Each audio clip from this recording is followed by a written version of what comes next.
اگر آپ ہمارے چینل پر پہلی مرتبہ آئے ہیں اور اگر آپ کو یہ لیکچر پسند آیا ہے تو ہمارے چینل کو لائک اور سبسکرائب ضرور کر دیں۔ بہت شکریہ۔ آج مرزا غالب کی جو غزل ہمارے سامنے ہے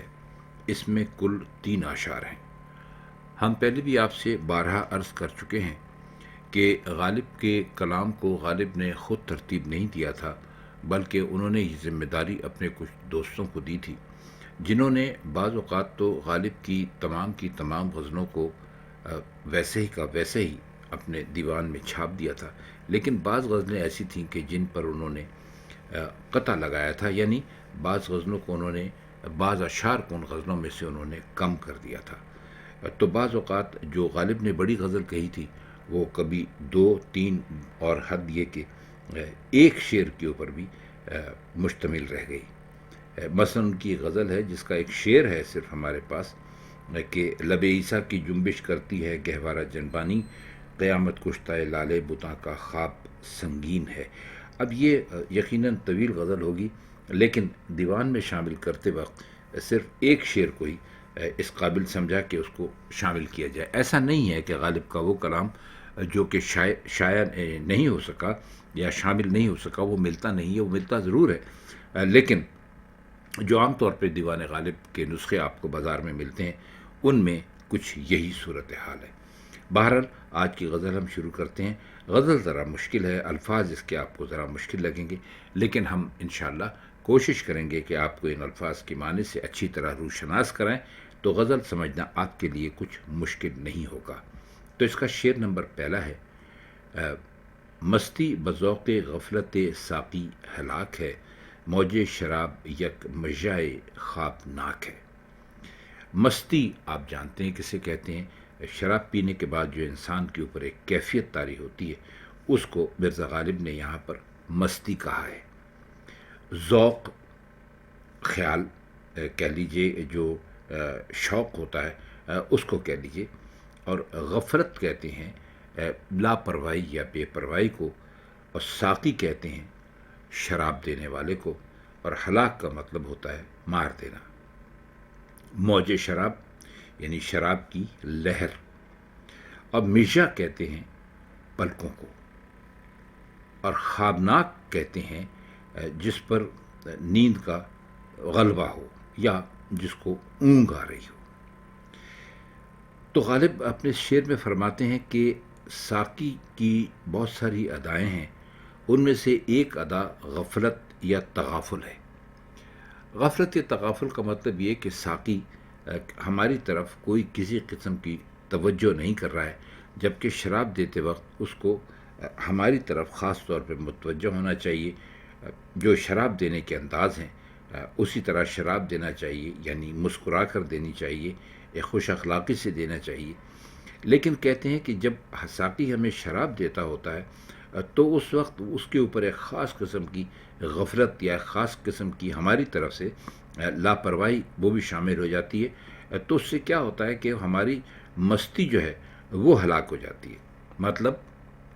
ہمیں شراب پینے کا لطف نہیں آتا۔ کہنا وہ چاہتے ہیں کہ جس وقت آپ کسی کو شراب دیں، ساقی سے مخاطب ہیں، تو آپ کے انداز میں ایک دلبری ہونا چاہیے، ایک ادائے معشوقانہ ہونا چاہیے، ایک ایسا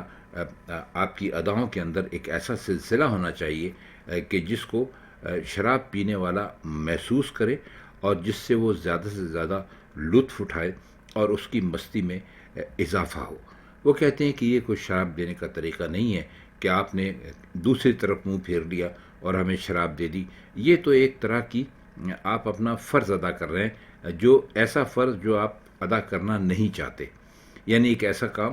ساقی سے مخاطب ہے کہ بھئی آپ ایک ایسا کام کر رہے ہیں کہ جو آپ کرنا نہیں چاہتے۔ آپ نے ہمیں شراب ضرور دی، لیکن آپ نے ہمیں شراب دیتے وقت ایک ایسا انداز اختیار کیا کہ جس سے ہمیں شراب میں مزہ نہیں آیا،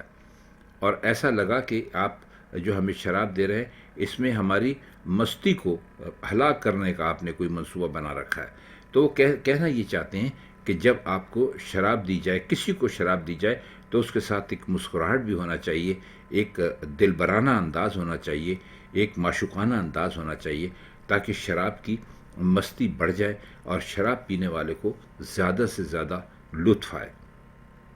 دوسرا اس کا جو مصرع ہے، یعنی موج شراب یک مشائے خوابناک ہے، اس میں موج شراب تو ظاہر ہے کہ شراب کی لہر کو کہا ہے، مشا آپ کو بتا دیا کہ پلکوں کو کہتے ہیں، تو وہ کہتے ہیں کہ ہماری مستی خراب ہو گئی، اور شراب کی لہر پر اگر نظر ڈالیں تو معلوم ہوتا ہے کہ وہ ایک ایسی پلک ہے جس پر نیند کا غلبہ ہے، یعنی اونگ رہی ہے۔ اب دیکھیے بہت بڑے مزے کی بات ہے، مرزا غالب نے کئی کے مشاہدے کی بات ہے کہ جب کوئی آدمی سو رہا ہوتا ہے، یعنی سونے کے لیے اس کی آنکھوں میں جب نیند آتی ہے اور اس کی پلکیں جو ہیں وہ جھپکتی ہیں، تو وہ یہ کہتے ہیں کہ جو شراب کی لہر ہے وہ بھی ایسا ہے جیسے کہ سوئی ہوئی ہے، یعنی اس کے اندر تو ایک وہ موج نہیں ہے، وہ مستی نہیں ہے، وہ جوش نہیں ہے، بلکہ وہ ایک ایسی آنکھ کی طرح بن گئی ہے جس آنکھ پر کہ نیند کا غلبہ ہو، یعنی اونگ رہی ہے۔ تو ان کے کہنے کا مطلب یہ ہے کہ شراب پیتے وقت اگر ساقی آپ کو مسکرا کر نہ دیکھے، اپنے عاشقانہ انداز آپ کو نہ دکھائے، یا معشوقانہ انداز ادائے دلبری اس کے اندر نہ ہو، تو ایک تو اس سے مستی نہیں ہوتی، اور شراب جو ہے وہ اس طرح کی بن جاتی ہے، اس کی جو لہر ہے بجائے اس کے کہ اس سے مزید جوش و خروش پیدا ہو، تو وہ ایک ایسی آنکھ کی، ایک ایسی پلک کی طرح بن جاتی ہے جس پر نیند کا غلبہ ہے۔ ان کا کہنے کا مطلب یہ ہے کہ شراب پیتے وقت شراب دینا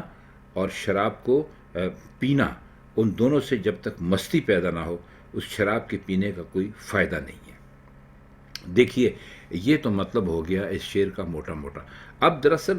ہم یہ دیکھنے کی کوشش کریں گے کہ غالب اس شعر میں کہنا کیا چاہتے ہیں۔ ممکن ہے کہ ان کو کسی سے واسطہ پڑا ہو، سابقہ پڑا ہو، اور ان کے اوپر کسی نے کوئی مہربانی کی ہو، لیکن مہربانی اس انداز سے کی ہو بالکل نیم دلی کے ساتھ، یعنی ایک ایسی مہربانی جو نیم دلی کے ساتھ کی جائے جس کے اندر ایک لاپرواہی ہو، تو اس سے جو کچھ مثلا کوئی چیز دینے کی کوشش کی، کوئی تحفہ دینے کی کوشش کی، یا کوئی مہربانی کرنے کی کوشش کی، لیکن وہ اس نیم دلانہ انداز کے ساتھ کی کہ اس سے لینے والے کو ایک بجائے اس کے کہ اس کو ایک سرخوشی حاصل ہوتی، ایک مستی حاصل ہوتی، اس کی حالت ایسی ہو گئی کہ جیسے کہ وہ بالکل ہی انہوں نے کچھ اس کے اوپر احسان دھر دیا ہو کہ بھائی اس کا ہی ہم نے کام کرنا ہے، اور اس احسان کرتے وقت ان کے اندر وہ جوش یا مستی یا اخلاق باقی نہ ہو۔ تو اسی کو غالب نے سے تشبیہ دی ہے کہ بعض اوقات مہربانیاں ایسی ہوتی ہیں کہ جیسے نیند کا غلبہ ہوتا ہے انسان کی آنکھوں کے اوپر، وہ اونگ رہی ہوتی ہے۔ تو ان کے کہنے کا مطلب یہ ہے کہ جب آپ، اگر ہم مختصراً 2-4 لائنوں میں 2-4 سطروں میں اس شعر کا مطلب کریں تو وہ کہنا یہ چاہ رہے ہیں کہ جب آپ کسی کو کوئی چیز دیتے ہیں تو آپ کے اندر ایک سرخوشی اور ایک گرم جوشی ہونے چاہیے، تاکہ لینے والے کو اس بات کا احساس ہو کہ جو کچھ مجھے دیا جا رہا ہے وہ دل کی خوشی سے دیا جا رہا ہے اور یہ بیگار نہیں ٹالی جا رہی۔ آئیے اب اس کا شعر نمبر 2 دیکھتے ہیں۔ جز زخم تیغ ناز نہیں دل میں آرزو، جیب خیال بھی تیرے ہاتھوں سے چاک ہے۔ جز کا مطلب ہوتا ہے سوائے، کے علاوہ۔ زخم تیز یعنی وہ زخم تیغ یعنی وہ زخم جو تلوار سے لگے، تیغ تلوار کو کہتے ہیں، ناز آپ جانتے ہیں نخرے کو کہتے ہیں، آرزو آپ کو آرزو کے معنی بھی پتہ ہیں، یعنی ارمان، اور جیب خیال، دیکھیے جیب جو ہے وہ گریبان کے لیے استعمال ہوتا ہے، یہاں پر وہ جیب نہیں ہے جس کے اندر آپ کچھ پیسے ڈال لیتے ہیں، بلکہ گریبان کے لیے شعراء اس کو استعمال کرتے ہیں، جیب کے لفظ کو گریبان کے لیے غالب نے بھی اسی طرح انہوں نے بھی اس میں اسی طرح استعمال کیا ہے۔ اور چاک کا مطلب ہوتا ہے پھٹنا یا پھاڑ دینا۔ اب اس شعر کا مطلب کیا ہوگا؟ فرماتے یہ ہے کہ اب ہمارے دل میں تیغ ناز کا زخم کھانے کے سوا کوئی تمنا نہیں ہے۔ اب یہ جو ہے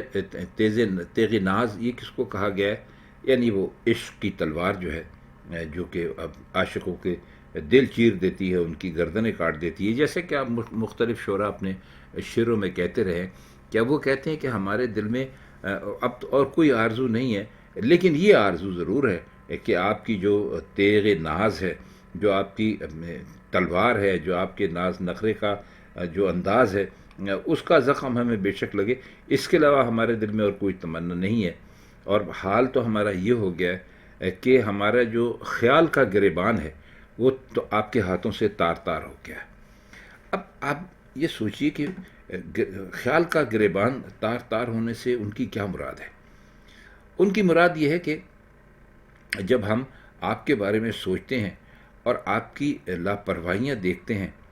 اور آپ کی ہماری طرف سے جو ایک غفلت کا آپ نے مسلسل سلسلہ جاری کر رکھا ہے، تو ہمارا جو آپ کے بارے میں خیال ہے اس خیال کا گریبان بھی تار تار ہو گیا۔ یعنی اس خیال کے گریبان سے ان کی مراد اصل میں خیال کے گریبان سے یہ ہے کہ آپ کے خیال آپ کے بارے میں جب سوچتے ہیں تو آپ کی لاپرواہیاں بھی ساتھ ہی سوچتے ہیں، تو اس کے ساتھ ہمارا جو خیال ہے جو آپ کے بارے میں ہوتا ہے، جو کچھ آپ کے بارے میں ہم نے سوچا ہوتا ہے، وہ سب بالکل خاک ہو جاتا ہے۔ تو مطلب یہ ہے کہ جب آپ محبت کرتے ہیں کسی سے اور ادھر سے بھی آپ کو جوابی محبت ملتی ہے، تو آپ جب اپنے محبوب کے بارے میں سوچتے ہیں تو آپ بہت خوش ہوتے ہیں، آپ کا دل ایسے جذبات سے بھر جاتا ہے جو خوشی اور مسرت کے جذبات ہوتے ہیں۔ لیکن جب آپ کا محبوب آپ سے مسلسل بے وفائی کر رہا ہو یا لاپرواہی کر رہا ہو، تو جب آپ اس کے بارے میں سوچتے ہیں تو آپ کے خیالات منتشر ہوتے ہیں یا پریشان ہوتے ہیں۔ لیکن اس کے باوجود بھی وہ یہ کہتے ہیں کہ ہمارے دل میں اس سب لاپرواہیوں کے باوجود آپ کے محبت کا زخم کھانے کی آرزو سلامت ہے۔ اس کا شعر نمبر 3 اور آخری شعر ہے: جوش جنوں سے کچھ نظر آتا نہیں اسد، صحرا ہماری آنکھ میں یک مشت خاک ہے۔ جوش جنوں کا مطلب ہے دیوانگی کا جنون، دیوانگی پاگل پن ہونا، یعنی پاگل پن کا جوش جنون، جنون کہتے ہیں پاگل پن کو۔ اور اسد غالب کا تخلص تھا جو انہوں نے اپنی شروع کی جو شاعری کی، غالب تخلص رکھنے سے پہلے غالب نے کہیں پر اپنا اسد تخلص کیا ہے اور کہیں پر اپنا پورا نام ہی لکھ دیا، اسد اللہ خان۔ ایسے بھی شعر ملتے ہیں۔ اور صحرا کہتے ہیں ریگستان کو۔ ہماری آنکھ میں یک کا مطلب ہے ایک،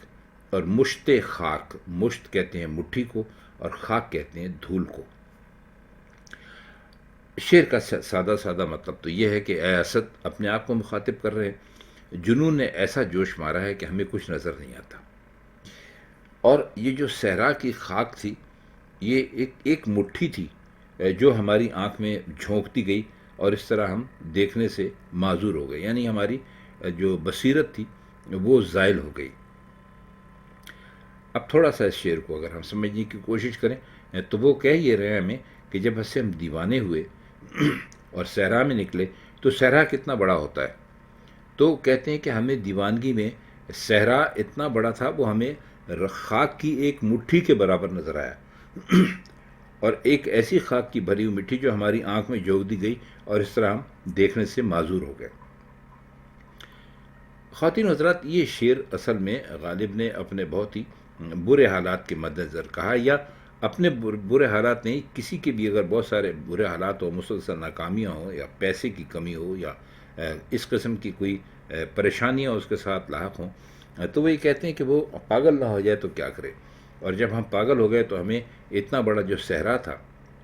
وہ ہمیں خاک کی ایک مٹھی بھر دکھائی دیا، اور وہ مٹھی بھی ایسی جو ہماری آنکھ میں جھونک دی گئی اور جس نے ہمیں بالکل ہی لاچار کر دیا۔ بصیرت زائل ہونے سے مطلب یہاں پر یہ نہیں کہ اندھے ہو گئے، ان کے کہنے کا مطلب یہ کہ ہمیں پاگل پن کی وجہ سے، جنون کی وجہ سے ہم کسی کام کے نہیں رہے۔ تو خواتین حضرات، یہ موٹی تشریح تھی، موٹے الفاظ یعنی معنی تھے اس غزل کے جو ہم نے آپ کی خدمت میں پیش کیے۔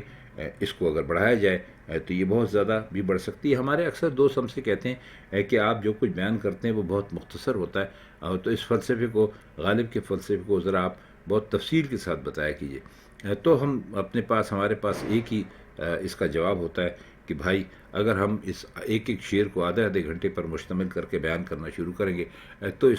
اس ویڈیو کو دیکھے گا کون اور سمجھے گا کون؟ بہت سارے لوگ غالب کے بارے میں یوٹیوب پر آپ کو مل جائیں گے جو ایک شعر کے آدھا آدھا گھنٹہ پونا پونا گھنٹہ معنی کرتے ہیں، لیکن وہ استاد لوگ ہیں، ہم تو کوئی خاص استاد ہے نہیں، ہم تو آپ ہی کی طرح ہیں، ہم خود سیکھنے کی کوشش کر رہے ہیں، تو ہم جتنا کچھ آپ کو بتا دیتے ہیں ہماری طرف سے تو آپ اس کو کافی سمجھیں، لیکن اگر آپ کی تسلی نہیں ہوتی تو یوٹیوب پر دوسرے اساتذہ ہیں، بڑے بڑے قابل لوگ ہیں، آپ ان کی ویڈیو سے فائدہ اٹھانے کی بالکل کوشش کریں، ہمیں تو بہت خوشی ہوگی۔ مقصد یہ ہے کہ کسی طرح بھی مرزا غالب کا کلام آپ کی سمجھ میں آ جائے۔ تو آج کے لیے بس اتنا ہی، انشاءاللہ مرزا غالب کی کسی اور غزل کے ساتھ کسی اور محفل میں آپ کی خدمت میں پھر حاضر ہوں گے۔ تب تک کے لیے ہم چاہتے ہیں آپ سے اجازت۔ خدا حافظ۔